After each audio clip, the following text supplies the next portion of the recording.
Hello, Mika Power Attack here, and today I'm going to tell you my honest opinion on Apple Silicon and why I don't like it, unlike most people who like it.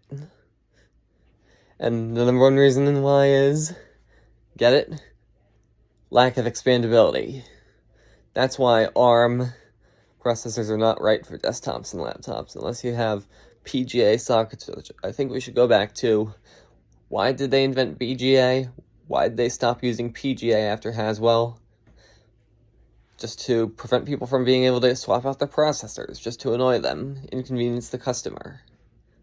So today I'm just talking about why Apple Silicon is a mistake in some ways, even though many people disagree because of its performance being good, but there are bad things about Apple Silicon too, like the integrated computer components that make repairing the computers near impossible because you'll need to use a microscope to get into the parts.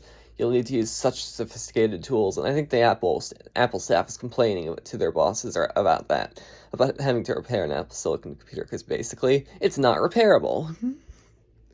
Not gonna go off on a rant in this video. But, Apple Silicon, they went out of the way to make the Mac Studio unexpandable. If they didn't do anything to modify the Mac Studio, it would have had expandable storage, but they went out of their way to make it unexpandable. Now, why is that? Is there anything wrong with keeping prices lower just for and also to have expandability? You know how Apple is. I'm worried that the Mac Pro is going to suffer the same fate. So, Apple Silicon brought great performance and efficiency gains other than the lack of expandability, but now repairing a Mac is a nightmare for an Apple employee. Yeah.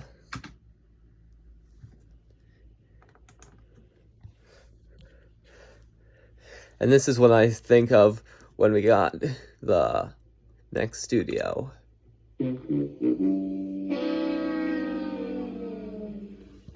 Yeah. The Mac Studio, I'm not happy with, what it brought. It's like a pro desktop, so it should have the expandability. But I guess Apple thinks that customers shouldn't have that. I mean, what was wrong with this computer, for example, having expandable components? That computer is a much better computer than the MacBook Air. Let me see, am I getting that right? Now, that's not an Apple Silicon MacBook Air. It looks the same as the first one, the M1. But this has better cooling because it's thicker. When I start my computer company, I'm going to be using something similar to Apple Silicon, but using USB ports inside of a computer for expandability, providing GPUs, memory, basically up to 2 terabytes per memory stick, which will use a USB flash drive.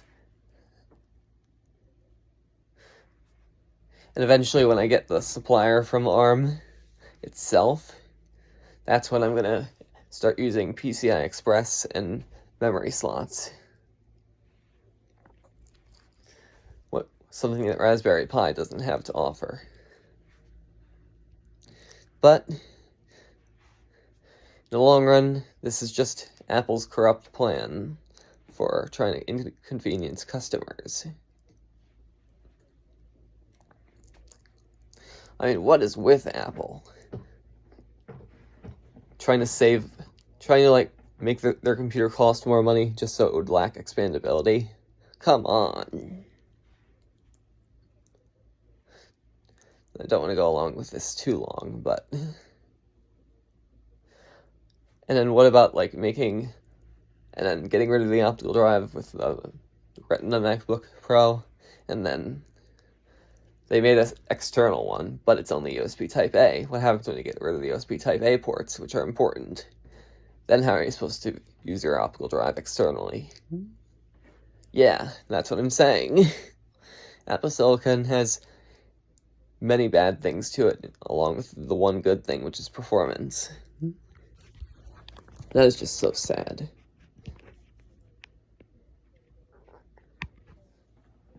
And now, I gotta go.